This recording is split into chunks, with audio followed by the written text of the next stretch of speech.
Malamang karamihan sa inyo mga kabayan ay pamilyar sa mga libreta. Libreta ng mga malalakas na antingero, ermitanyo, manggagamot. Pero lagi din natin tatandaan mga kabayan na hindi lang ang mga nasa kanan ang merong libreta, kahit ang mga nasa kaliwa. Ito ang istorya ng 3 libreta. Yan, makikita nyo sa thumbnail.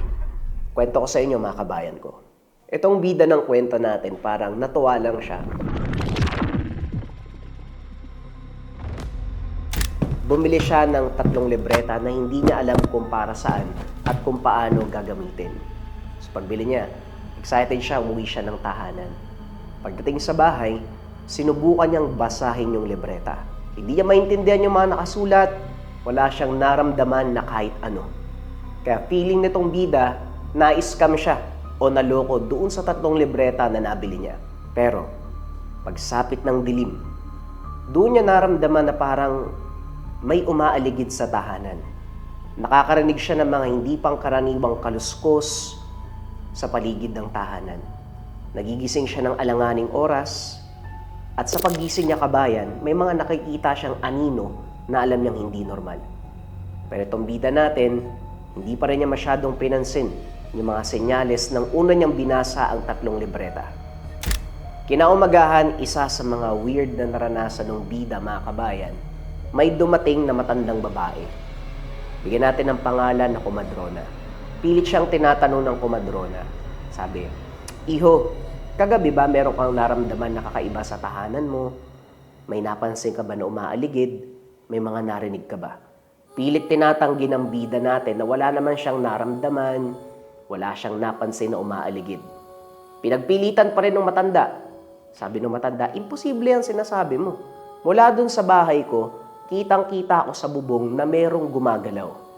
Pero itong bida natin, ayaw talaga magpadala sa sinasabi ng Komadrona. Pinalis niya. Hindi niya pinansin. Pero, doon din nabuo yung pagiging kuryoso, yung kuryosidad. Muli niyang binasa yung libreta. Ngayon, taimtim niyang inintindi, binasa niya bawat letra, pilit niyang inuunawa. Kaso lang feeling niya, wala pa rin nangyayari doon sa binabasa niya. Mabilis na lumipas yung mga araw mga kabayan, dito na siya unti-unting nakaramdam ng pagbabago sa katawan. Lumakas yung pangangatawan niya, naging mas aktibo siya, mas naging malay yung senses niya, mas napapansin niya ang buong kapaligiran. Pero mga kabayan, kasabay ng lahat ng pagbabago sa positibong paningin, meron na ding umaaligid sa tahanan niya. Palagi niya napapansin tuwing gabi, nagpatuloy yung mga kaluskos na hindi normal, yung mga tapak sa bubong, at higit sa lahat, merong isang lalaki siyang nakikita na palaging nagbabantay sa bahay niya. Nakatitig lang sa malayo, tinitignan yung tahanan niya. Lumipas pa ng lumipas yung mga araw mga kabayan, mas naging creepy, umabot sa punto na hindi na siya nakakatulog dahil sa pag-aligid ng lalaki, pati na rin yung pagpaparamdam tuwing gabi. Sinubukan niyang itapon yung libreta. Sa unang pagtapon, nakala niya nawala eh. Pero laking gulat niya, nakita niya uli yung libreta sa lamesa. Tinapon niya uli, inalayo sa malayong lugar niya tinapon, paulit-ulit lang na bumabalik yung libreta. Dito na siya sinimulang kilabutan mga kabayan, lalong-lalo na paggising niya kinabukasan. May nakita siyang buhok at daliri ng isang tao. Lahat na ginawa niya mga kabayan, na paranoid na siya. Sinubukan niyang sunugin yung libreta, itapon ng paulit-ulit. Kaso nga lang, paulit-ulit lang ding bumabalik sa lamesa yung libreta.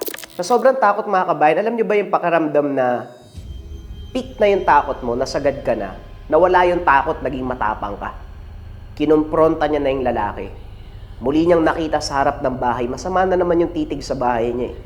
Nilapitan niya kaagad yung lalaki, kinausap niya kung anong problema. At kung bakit ka naglalagay ng daliri at buhok ng tao sa harapan ng bahay. Ito yung sinabi. Sa oras daw na magkaroon ka ng koneksyon sa mundo ng kababalaghan, kailanman hindi ka na makakaalis.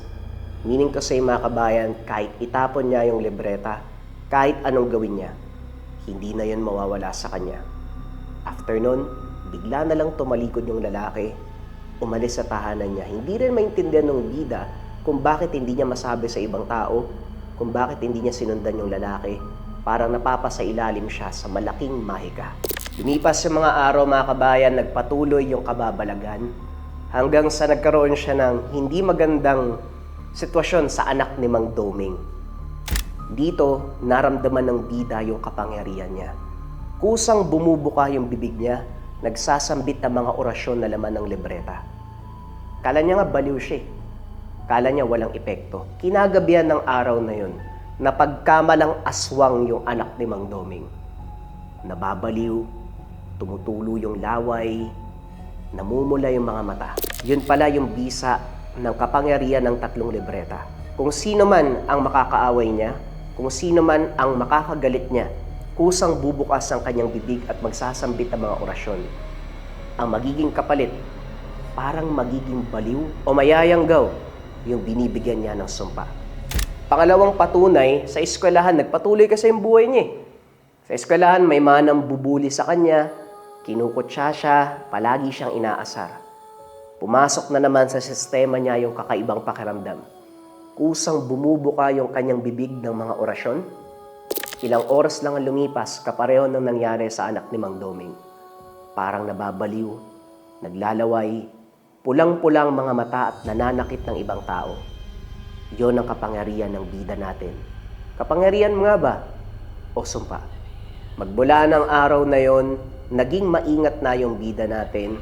Patuloy niya pa rin sinusubukan, nakalasin sa kanyang katawan yung libreta, alisin sa kanyang pagkatao. Hanggang isang gabi, muli na namang kumatok yung lalaki na nag-iiwan ng daliri at buhok ng tao sa pintuan niya. Sinabi nito, kahit anong gawin mo, sa oras na pumasok ka na sa mundo ng kababalagan, hindi ka na makakawala pa. Inulit lang nung lalaki yung sinabi niya. Dito, talagang nagalit na yung bida natin, pinagtabuyan niya yung lalaki. Ngumiti lang nang nakakaloko, tas naglakad, papaalis.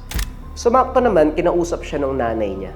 Ano bang problema mo? Bakit ka ba sumisigaw dyan? Kasi hindi nakikita ng nanay niya yung kausap niya.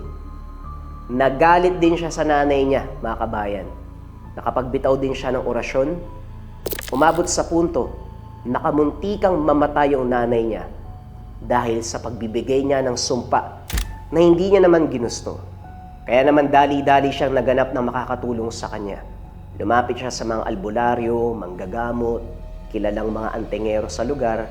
Ang nalunasan lamang yung nanay niya. Pero yung sumpa ng 3 libreta ay hindi nawala. Yung mga tumulong, nagkakasakit pa, kamuntikang mamatay, nalilipat sa kanila yung sumpa. Kaya naman sa hinaba-haba ng panahon na paghahanap niya na makakatulong, wala na ring tumatanggap ng kaso niya dahil sobrang kinatakutan ang sumpa. Pero mga kabayan, umabot din sa punto na nakakita siya ng isang butihing antingero. Sobrang tanda na, puti yung buhok. Ganon din yung sinabi ng antingero, hindi na natin maaalis yan. Pero pwede kitang bigyan ng pangontra. Ginawan siya ng habak, mga kabayan. Habang suot-suot niya ito, napipigilan ang kanyang sarili na magbitaw ng sumpa. Pero hindi ibig sabihin na tuluyan ang nawala ang sumpa ng 3 libreta. Nasa kanya pa rin, napipigilan lang ng habak. Kaya naman magmula ng araw na yon, hindi niya na tinanggal yung habak sa sarili niya. At ang mahirap din kabayan, bukod dun sa mga manggagamot, wala na siyang pinagsabihang iba. Hindi alam ng nanay niya, hindi alam ng pamilya niya yung tungkol sa sumpa na nararanasan niya. Hanggang sa namatay na ang mga magulang niya, na bunga ng normal na kamatayan. Inamin niya sa puntod ang nangyari. Hanggang kamatayan, mga kabayan, hindi nawala ang sumpa sa ating bida. Itinago tong 3 libreta, hanggang ngayon hindi pa rin alam, hindi pa rin nakukuha kung nasaan ito. Selyado ang pinagtataguan ng 3 libreta, mga kabayan. Tinulungan siya ng mga manggagamot kung paano ito itatago upang hindi na makuha ng ibang tao at hindi na mapasa ang sumpa. Pero ang tanong sa kwento na ito, mga kabayan, kung sakali ba na bibigyan ka ng libreta, tapos hindi mo alam kung para saan, tatanggapin mo ba? Maaari nyo ibahagi ang inyong opinion dito sa ating comment section mga kabayan. At kung sakali man na nagustuhan ninyo ang bagong approach, bagong pagsasalaysay ng kwento dito sa Kwentong Bayan, sana comment kayo, oo JD, nagustuhan ko. Abangan ang mga susunod nating kwento. Maraming salamat mga kabayan. Paalam.